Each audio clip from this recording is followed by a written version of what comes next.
श्री स्वामी समर्थ महाराज हे कलियुगातील भगवान दत्तात्रेयांचे तिसरे पूर्णावतार मानले जातात। त्यांचे जीवन अलौकिक लीला आणि लोककल्याणाच्या कार्यांनी भरलेले आहे। त्यांच्या जीवनकथेचे काही महत्त्वाचे पैलू आणि त्यांच्या काही प्रसिद्ध लीला येथे दिल्या आहेत। प्रकट आणि बालपण। श्री स्वामी समर्थ महाराजांच्या जन्माबद्दल निश्चित माहिती उपलब्ध नाही, परंतु ते कर्नाटकातील श्रीशैलमजवळील कर्दळी वनातून प्रकट झाले असे मानले जाते। मी नृसिंहभान असून श्रीशैलमजवळील कर्दळी वनातून आलो आहे असे त्यांचे उद्गार होते, ज्यामुळे ते नृसिंह सरस्वतींचाच अवतार असल्याचे भक्त मानतात। बालपणी त्यांनी केवळ औ या शब्दाचे उच्चारण केले आणि वयाच्या 8व्या वर्षापर्यंत ते औ आणि ओंकार याव्यतिरिक्त काहीही बोलले नाहीत असे म्हटले जाते। उपनयनानंतर त्यांना 4ही वेदांचे ज्ञान प्राप्त झाले आणि त्यानंतर त्यांनी तपश्चर्या करण्यासाठी कांचीकडे प्रस्थान केले। परिव्रज्या आणि अक्कलकोट आगमन।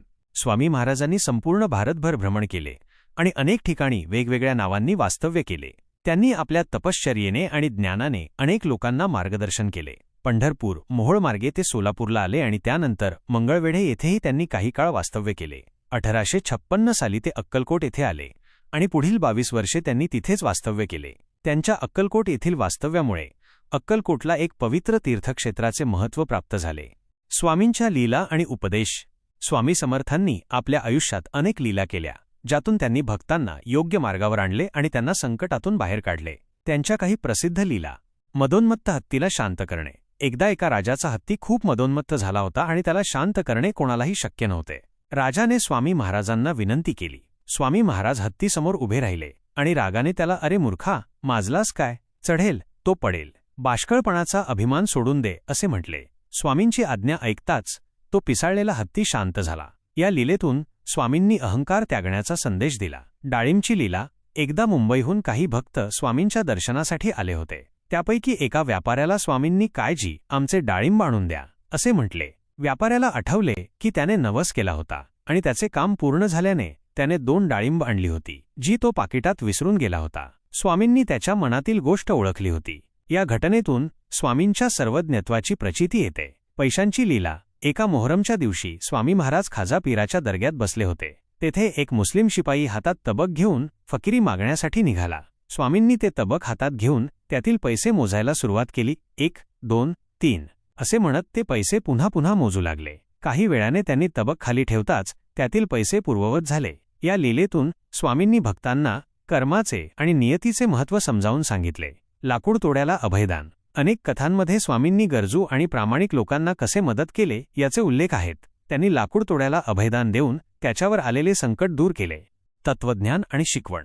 स्वामी महाराजांनी आपल्या भक्तांना नेहमीच कर्म, भक्ती आणि ज्ञानमार्गाचे महत्त्व पटवून दिले। भिवू नकोस, मी तुझ्या पाठीशी आहे, हे त्यांचे वचन आजही लाखो भक्तांना प्रेरणा देते। ते अहंकार त्यागण्याचा, इतरांवर दया करण्याचा, मेहनतीचे फळ मिळवण्याचा आणि कोणत्याही प्रकारच्या व्यसनापासून दूर राहण्याचा उपदेश करत असत। त्यांच्या मते गुरूंचे वचन हे मंत्रासारखे असते आणि गुरुशिवाय मोक्ष मिळणे कठीण आहे। त्यांनी शिष्यांना नेहमी आळशीपणा टाळायला आणि आपले जीवन सार्थकी लावायला सांगितले। स्वामी समर्थ महाराजांचे जीवन हे त्यांच्या भक्तांसाठी एक प्रेरणास्थान आहे। त्यांच्या लीला आणि उपदेश आजही अनेकांना योग्य मार्गावर चालण्याची शक्ती देतात। श्री स्वामी समर्थ महाराजांच्या काही आणखी लीला आणि त्यांच्या शिकवणीबद्दल पाहूया। श्री स्वामी समर्थ महाराजांच्या काही आणखी लीला आणि शिकवण। 1. श्रीपाद वल्लभ दिगंबरा। श्रीपाद वल्लभ दिगंबरा। श्रीपाद वल्लभ दिगंबरा दिगंबरा ही स्वामी महाराजांची एक अत्यंत प्रसिद्ध लीला आहे, जी त्यांच्या भूतकाळातील अवतारांची आठवण करून देते। एकदा स्वामी महाराज एका घरी मुक्कामाला होते। तिथे एका लहान मुलाला त्यांनी जवळ घेऊन श्रीपाद वल्लभ दिगंबरा असे म्हणायला लावले। ते बालक तेच तेच म्हणू लागले। त्यावेळी स्वामींनी सांगितले की हे बालक पूर्वी श्रीपाद वल्लभ होते आणि पुन्हा अवतार घेण्यास निघाले आहेत। ही लीला स्वामींच्या सर्वज्ञत्वाची आणि त्यांच्या अनेक अवतारांची द्योतक आहे। यातून ते त्यांच्या भक्तांना हेच सांगत असत की ते केवळ एका विशिष्ट रूपात नाहीत, तर अनेक युगांपासून ते अस्तित्वात आहेत। शिकवण। या लीलेतून स्वामींनी आपल्या भक्तांना हेच सांगितले की ते केवळ अक्कलकोटचे स्वामी नसून दत्तात्रेयांचे अनेक अवतार आहेत। याचा अर्थ परमेश्वर अनेक रूपांत आपल्यासमोर प्रकट होतो आणि आपल्याला त्याचे स्वरूप ओळखता आले पाहिजे। तसेच त्यांनी हेही सूचित केले की आपले कर्म आणि भक्ती यामुळेच आपल्याला भगवंताचे ज्ञान प्राप्त होते। 2. जिवंत समाधीतून बाहेर काढणे। विष्णू भटजींची कथा।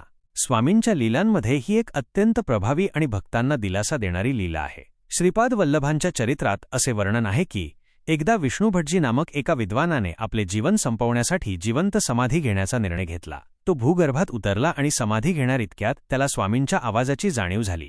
अरे वेड्या, जीवनातून पळून जाण्याचा प्रयत्न करू नकोस, मी तुझ्या पाठीशी आहे. स्वामींनी त्याला परत वर येण्याचे आदेश दिले. विष्णू भटजीवर आले आणि त्यांना स्वामींचे दर्शन झाले.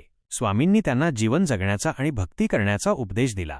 शिकवण: या लीलेतून स्वामींनी जीवनातील संकटांचा सामना करण्याऐवजी त्यातून पळून जाणाऱ्यांना किंवा स्वतःला संपवण्याचा विचार करणाऱ्यांना एक महत्त्वाचा संदेश दिला. कोणत्याही परिस्थितीत निराश होऊ नये. स्वामींनी सांगितले की भिऊ नकोस, मी तुझ्या पाठीशी आहे.